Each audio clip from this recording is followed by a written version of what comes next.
Now, it is time for the Media Beat with David Tereshchuk. David, of course, joins us on a Friday morning. There goes my cell phone. I always do that. One of these days, God. I'm not going to put it there. David, of course, has his own website, themediabeat.us. You'll find him also at Huffington Post. He is also a PBS television correspondent writing on ethics and belief. And he joins us again this morning. Good morning, David. Well, hello there. I'm reporting to you from the media capital of the world, New York City, as often. But, it was interesting hearing your remarks before this segment started about the slowness of election results. I have been this week in California, taking a particular interest in those counties that have traditionally been Republican and showing some signs of going blue. And I've been to, I was based in Los Angeles. I've been there and I've come back. And the results that I was interested in are still not finally in. It's a case, as you were saying before we came on there just now, it's a case of the people have spoken, but not quite finished speaking yet. Yeah, and but because everyone has essentially been brainwashed into, this is a generalization, but after 20 years I'm allowed, brainwashed into believing that whatever they see at that minute is what is so. It's sure. Well, lots of things are being updated, thank goodness, and some of the breathy or breathless efforts to cover it on the night in California in the local media were frankly embarrassing because they didn't have anything to report of a decisive kind.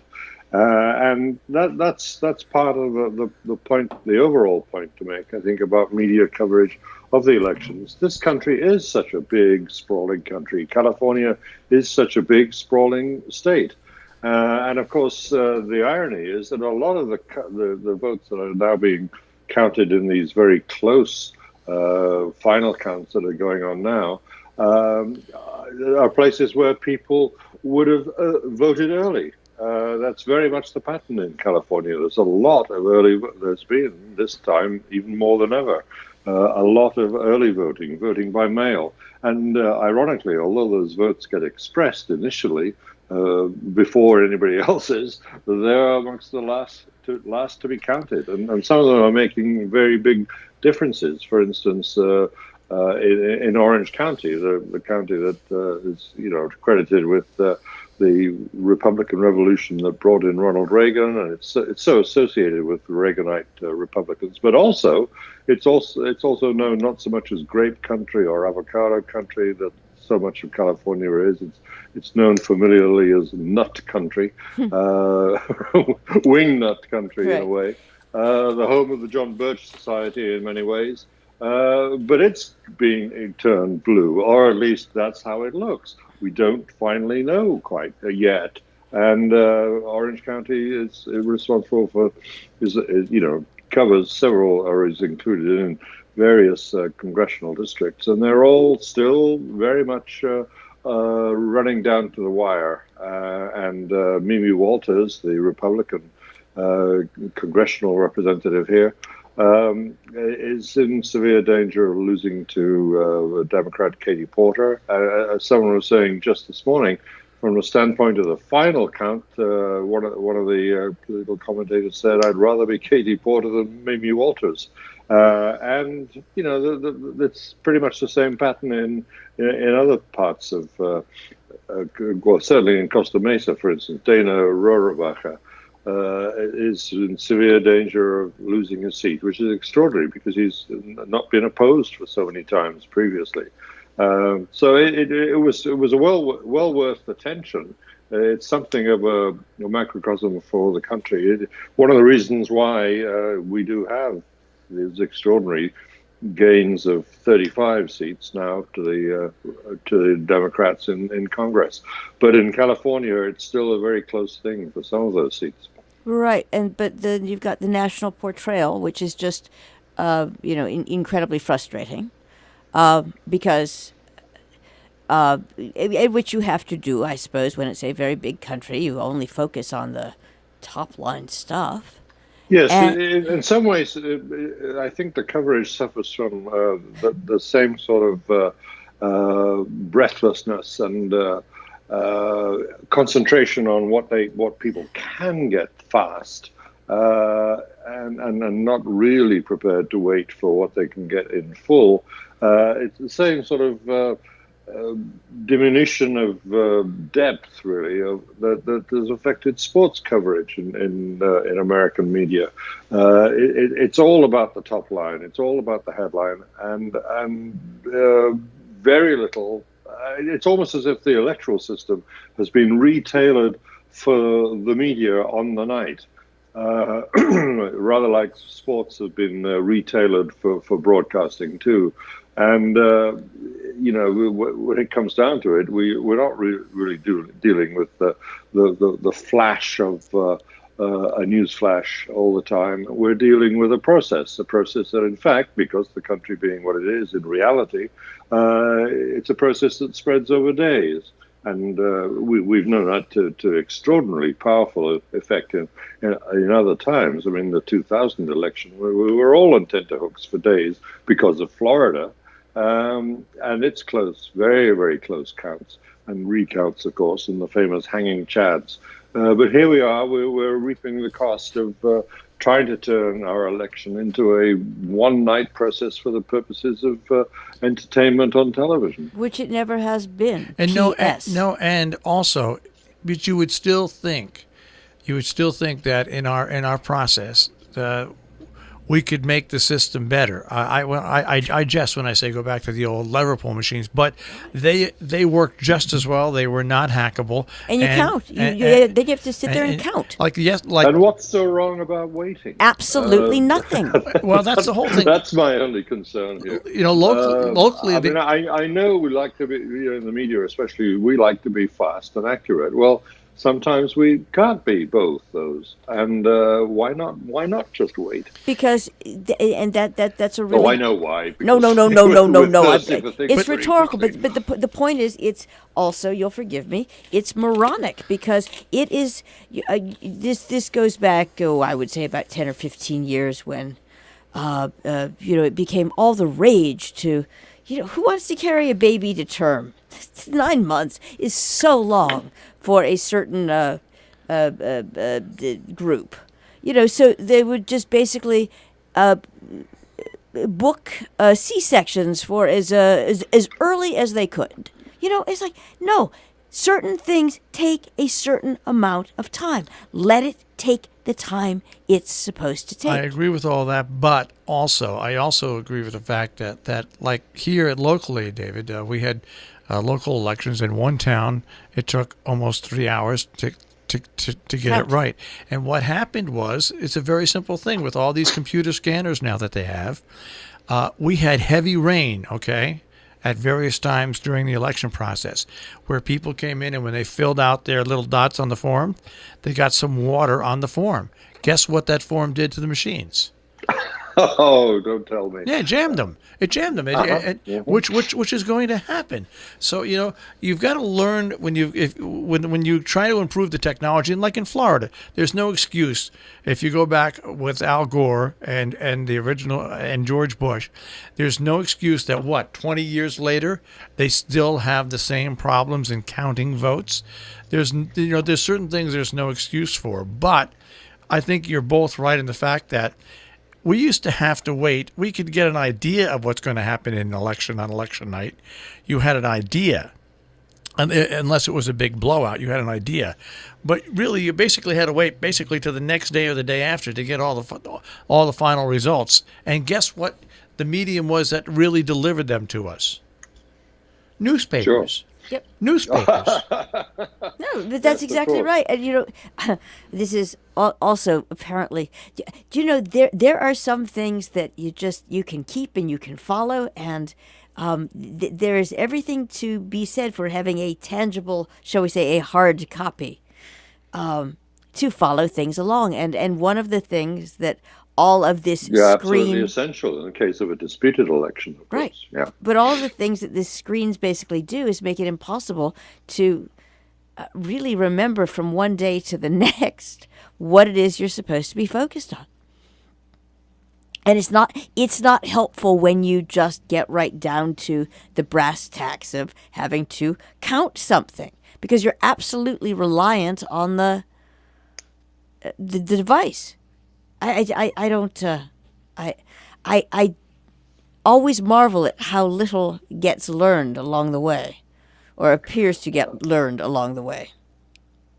But, yeah, and how much it's forgotten along the way too. Things that would be much better to remember. Yeah, and but as a somewhat tangential, but on a separate but actually related note, I have talked to, I would say, 5 different, my wonderful unscientific samplings, all of whom are just to the brim with the sort of manufactured outrage and lack of following a story. They just want some peace, and it's not in a I can't take it anymore. It's just, is there any place that I can get a sense of what's going on without it being infiltrated by the person who's delivering it, or the outlet that's delivering its point of view? And I don't know the answer to that. I was taken by, I'm not going to claim that CNN is a totally, a wonderful, calm oasis of deliberative assessment of these things. It was as hysterical as many other networks on election night. But actually, that's not fair. It was on the whole very cool. But on the other hand, I saw that I guess it's the old heat of the moment thing. Many correspondents and analysts just couldn't help getting hysterical. Or not maybe I exaggerate by saying hysterical too, but certainly lost all sense of calm deliberation. A lot of it was to do with speed, I guess, and of course, on other networks there was not even any pretense about calm objectivity or anything. Fox on the one hand and MSNBC on the other are the classic poles of this division. But I agree with you. I mean, it made you want to just say, hey, can we just all take a little beat or two of silence and just calm down and just take these results as they come in and stop being quite so rushed and harried about it all, as if every split second counted to get some conclusion out of it. It's not the way the real world works, and the media is playing a really false game, trying to pretend that we're all hanging on the edge of our seats, desperate to know the next turn in this twisted narrative. Well, I'm gonna do something which is amazing. MSNBC is one of the few networks, other than CBS, because CBS doesn't do election night coverage like MSNBC, CNN, and Fox. They're one of the few networks to this day. The races that are still outstanding, they have called not enough information to call. They did not jump on the bandwagon of calling races hysterically. And I give them credit for that, but you'd figure that the networks would all get together and say, okay, there's a lot of people, the liberals, that don't trust the conservative media. Conservatives don't trust the liberal media. Everybody blames the media. You'd figure they'd get together and figure a way to work this out so they could give and work with newspapers like they used to. Work with newspapers, not just and the Associated Press too. Yeah. And work with these, all work together to bring about an orderly exchange of information on election night when it considers national elections. You would just think it would be a smart thing for everybody to do, and it just doesn't seem like they can get it together. And it would be. Of course, that's a dangerous phrase. Of course, these days, you would think it would be a smart thing to do, and of course, in your heart of hearts, what it is. The argument against it is that it would be so dull, Marshall. It would be so dull. And people have made no. And what we were arguing for here is sure, yeah, something a little duller. Right. I'm pinning my pennant to the mast on this. I would like it to be duller. It's as simple as that. Well, I have to pass along that when we did local coverage from our local election here, and there was that delay, and I had to stay until some sort of rectification came. There were people while we were waiting that kept texting me and messaging me, Marshall, where's the information? And I had sent back to them, listen, well, I don't make up the information. Is the answer. Too early to call. I don't get the information unless it's handed to me, and you can't call them up and badger them. When they're finished, we'll have the information. And that is so. This is. And here we are on Friday morning, and there is still counting going on. And what's so wrong about that? I guess what I want to say about that is, Ed, why wouldn't there be? And if anybody knows any, like, a scooch of history, why was it that the inauguration, let's go national for a second, why was it that it was how many months after the election? Because the electors had to get there. Yeah, January seems a long time to wait now, but once upon a time it was a lot longer, wasn't it? Yes, but the point being that this constant, let's use your word, breathlessness, messes with people's abilities to know how long anything should take. And I don't see how that is helpful in in actual business, in life, in understanding the components that go into something. My question to you, however, is the hunger for speed, though, is there, and this is what the networks are stuck with. A mode of thinking that says we're now in a competitive environment amongst ourselves, or we can't come to agreement about this because somebody would break ranks because they want to get it faster to the people who claim that what they're most interested in, or at least every survey that they do suggests that they want it faster. And in fact, often at the cost of accuracy. We've seen that happen time and time again.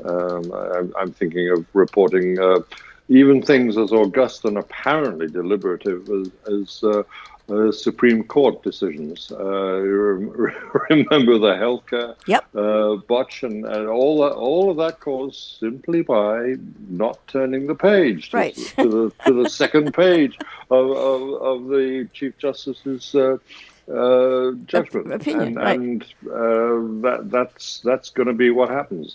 We may come to an agreement about calming things down and getting a little less breathless, but we know sure as hell that somebody in the media is going to break ranks for the sake of getting those eyeballs first.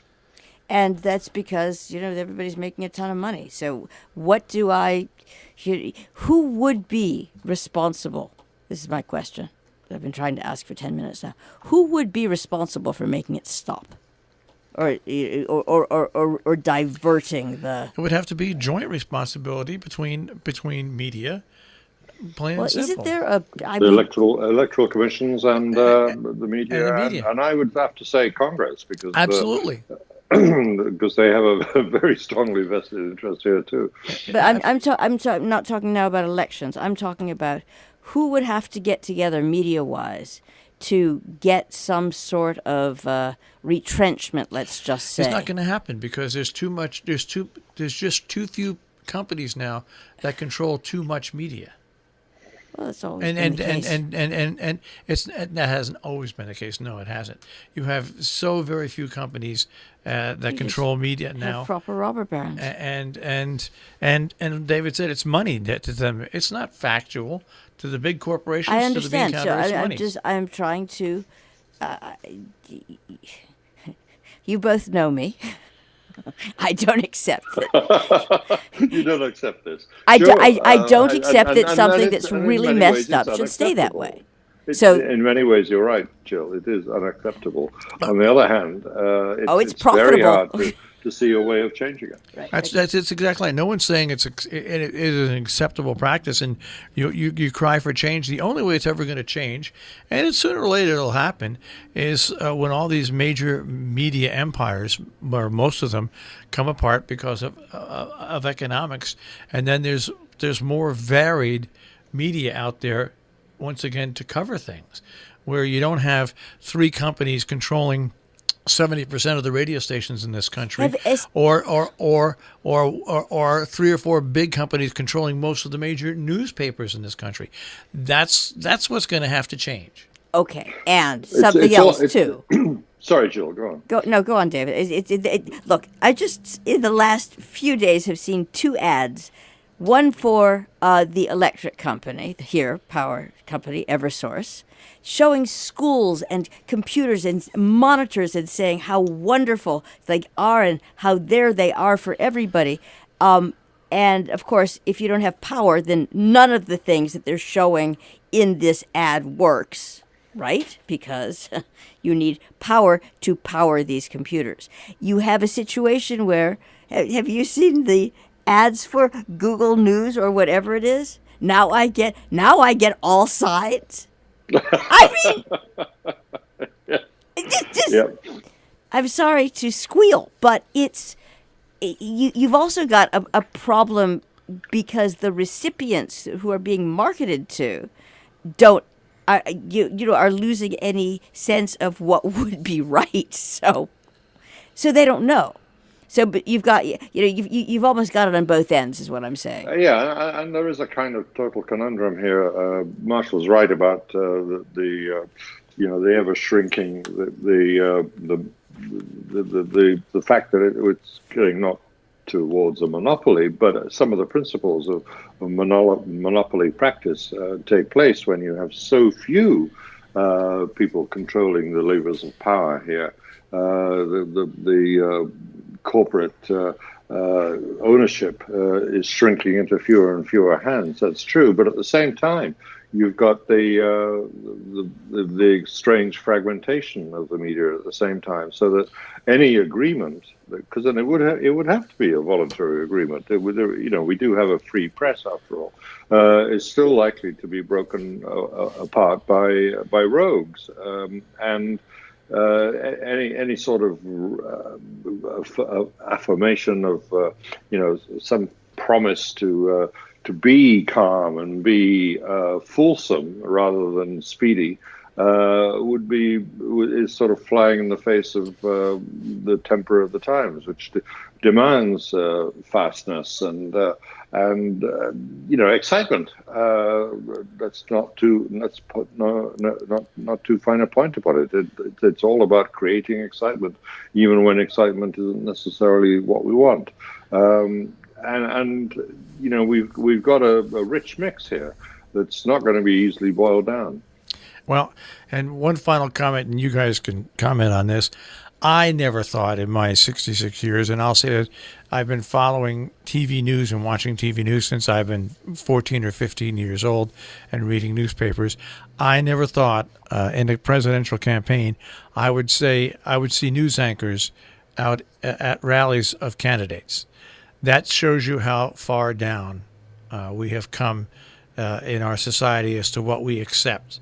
To me, it's just not acceptable. In amongst the hurly-burly, rather than dispassionately reporting from our own objective base. Yeah, I understand what you're saying. Absolutely, but it's just shocking. Objectivity's out the window. And you know what? It really didn't upset many people. That's what really got me. Because people they don't expect news. They turn on to hear whoever. We have. They turn on to hear whoever say whatever they have to say that day. It's just not news. You don't turn on for news. They're now called. You hear this change? The opinion hosts. Heard that? Oh yes, yeah. That's a phrase. Yeah, yep. It's. I'm an opinion host. It's got a creepy. Yeah. It's got a creepy. Creepy's a good word. It's got creep, all right. All right. Speaking of creep, we will creep away and we will revert next week. Thank you very much, David Tereshchuk, the Media Beat. Thank you. And, of course, you can find David, once again, not only here, but also at themediabeat.us. You'll also find him Huffington Post, and he does those reports on ethics and belief with PBS. And, yes, you can find David rebroadcast here on the weekends and on also Monday. during the week and on demand.